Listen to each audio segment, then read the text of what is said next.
नमस्कार, KP news पर आपका स्वागत है और मैं हूं आपके साथ नेहा परिहार। आइए नजर डालते हैं आज की कुछ खास खबरों पर। इंदौर दिव्य विहार कॉलोनी के लगभग 100 महिला पुरुष मंगलवार को एकजुट होकर बस कार से कलेक्टर कार्यालय पहुंचे। कोअलो निवासियों ने कॉलोनी विकास में हो रही अनियमितताओं और अधूरे कार्यों को लेकर अपना पक्ष मजबूती से रखा। कोअलोनाइजर स्वयं उपस्थित नहीं हुए, बल्कि उनकी ओर से एक अधिवक्ता को भेजा गया। इस पर कोअलो निवासियों ने कड़ी आपत्ति जताई, जिसके बाद प्रशासन ने अगली सुनवाई में कोअलोनाइजर की स्वयं की उपस्थिति सुनिश्चित करने के निर्देश उनके वकील को दिए। कोअलोनाइजर के अधिवक्ता ने जवाब प्रस्तुत करने के लिए समय की मांग की और कॉलोनी के कंप्लीशन का मौखिक हवाला दिया, किंतु कोई दस्तावेजी साक्ष्य प्रस्तुत नहीं किए गए। इस पर रहवासियों ने निवेदन किया कि महोदया, अधिकारी स्वयं जांच कराएं कि कार्यस्थल पर वास्तविक रूप से विकास पूर्ण हुआ है या केवल कागजों पर पूर्णता दर्शाई गई है। कोअलो निवासियों की ओर से ये भी कहा गया कि विकास कार्यों की वास्तविक स्थिति का भौतिक सत्यापन आवश्यक है, ताकि भविष्य में किसी प्रकार की परेशानी न हो। सर, मेरा नाम प्रवीण शर्मा है। मैं दिव्य विहार कॉलोनी में करीब 2020 से निवास कर रहा हूँ और दवे जी ने इस कॉलोनी में सभी से जब भी जिसको भी प्लाट बेचा, मैक्सिमम प्लाट इनके 2018 के बाद बिके हैं। ये हमेशा ये बोल के पीछे हटते हैं कि मैंने 2009 में कॉलोनी की परमिशन ली और 2013 में मैंने कंप्लीट कर दी, परंतु इन्होंने आज दिनांक तक कॉलोनी को कंप्लीट नहीं किया। ना वहाँ पर वाटर हेड टैंक है जिससे पानी का सप्लाई हो सके।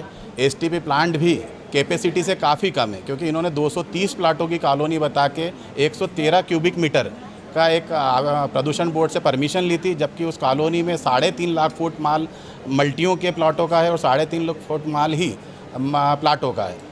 तो इस तरीके से करीब 7 लाख फुट स्क्वायर फीट की ये कॉलोनी है।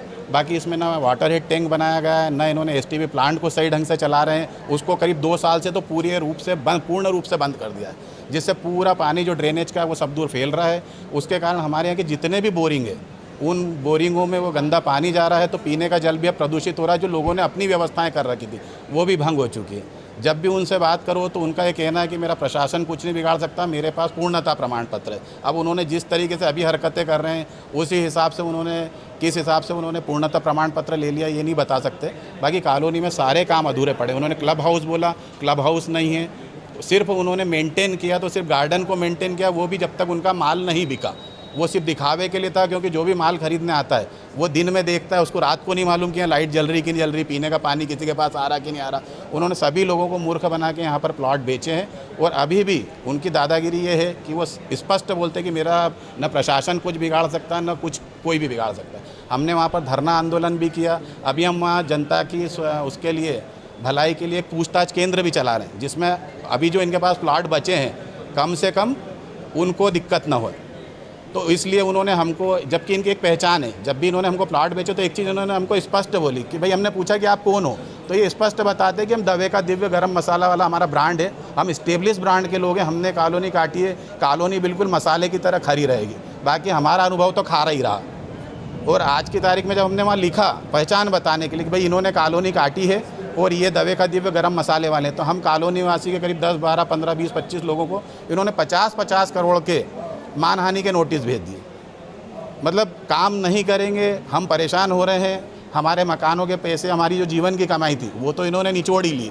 हमने बैंक से कर्जा लेके मकान बनाए, अब उसके लिए जब हम व्यवस्थाएं नहीं मिल रही और हम इनका विरोध कर रहे हैं तो ये हमारे ऊपर मानहानि के दावे कर रहे हैं। तो हम मैडम से हम मिले तो मैडम ने बोला है कि दवे जी को लेके आए। उनके वकील साहब ने बताया कि वो 82 साल के हैं, जबकि पैसे लेने वो बराबर आते हैं, सारे काम बराबर करते हैं। तो मैडम ने बोला कि आप उनको लेके आएँ। बोले मैं इस पर जांच कराती हूँ और आगे जो भी होगा उस पर उचित कार्यवाही की जाएगी। प्रवीण शर्मा। एक चीज़ मैं आपको, मेरा नाम जयमाला शर्मा है, मैं पूर्व बाल कल्याण समिति अध्यक्ष हूँ। मैं दिव्य विहार कॉलोनी में रहती हूँ। कॉलोनी में सबसे बड़ी समस्या है सीवरेज टैंक की, और सीवरेज टैंक की समस्या है। पानी की सबसे बड़ी समस्या है, वहाँ पानी का कोई भी स्रोत नहीं है, ना टंकी बनी है, कुछ भी बना हुआ नहीं है। प्लस वहाँ लाइटिंग वगैरह का भी कोई भी व्यवस्था नहीं है, पूरा अंधेरा रहता है, सांप बिच्छू वगैरह वहाँ पर घूमते रहते हैं। आए दिन बच्चे को डेंगू वगैरह होते हैं। और सबसे हम लोगों को एडवांस हम लोगों से पैसा लिया गया है मेंटेनेंस के नाम पे, लेकिन काम हमारा वहाँ पे एकदम जीरो है। हम लोग ये देख के लिए थे कॉलोनी बड़ी सुंदर कॉलोनी है, पेड़ पौधे बड़े अच्छी सुंदर कॉलोनी थी। आज की तारीख में वो कॉलोनी एकदम जीरो कॉलोनी है। इसी के लिए हम लोग पूरे कॉलोनी के लोग, हम लोग सब लोग आए हैं, क्योंकि समस्या इतनी ज़्यादा हो गई कि कुछ ही समय में महामारी इतनी बुरी तरीके से फैलेगी कि वो हम लोग सोच नहीं सकते, क्योंकि आने वाले समय बरसात आने वाली है। इस वजह से हम लोग काफ़ी परेशान हैं, पूरी कॉलोनी के लोग हम लोग आए हुए हैं। हमने मैडम से आवेदन दिया, मैडम ने हमको आश्वासन दिया है कि आपका काम पूरा ज़रूर होगा, और हम यही चाहेंगे कि जल्द से जल्द बरसात होने के पहले हम लोगों का काम होए। और दवे जी से मैंने एक मानवता के नाते मैंने फ़ोन किया था कि सर यहाँ पानी का इतना बड़ा भरा हुआ है गड्ढा, तो जब आपने इतना मलबा डाला तो 2 ट्रैक्टर और सर डाल दीजिए। तो दवे जी का नॉर्मल तरीके से उन्होंने मुझसे ऐसे रूड तरीके से बात करी कि मैडम घर में झाड़ू आप खरीदते कि नहीं खरीदते हैं, तो उसके लिए आपको पैसा लगाना पड़ेगा। तो मैंने कहा सर एडवांस में तो हम लोग पैसा इतना दे चुके हैं। तो बोला नहीं, आपको अपने कॉलोनी का करना है तो आप सब लोगों ने ऐसा ऐसा कर रखा है। तो मैं सर काफ़ी परेशान हूँ। अगर इस तरीके की समस्या रही तो आने वाले समय में और इससे भी बड़ा हम लोग अनशन करेंगे। दिव्य विहार कॉलोनी है, अरविंदो के पास में, उज्जैन रोड पे पूरी कॉलोनी सर परेशान है। और सीवरेज जो हमारा ट्यूबवेल है उसमें से सीवरेज का पानी आ रहा है, पानी भी हम लोग मंगा के हम लोग पी रहे हैं। दवे जी हैं, जितेंद्र दवे जी। कुछ भी काम नहीं, जो बोला गया था उससे 0% है वहाँ काम के मामले में। मेरा नाम जयमाला शर्मा, मैं पूर्व बाल कल्याण समिति अध्यक्ष सिंगरौली से, और मैं दिव्य विहार कॉलोनी की निवासी हूँ।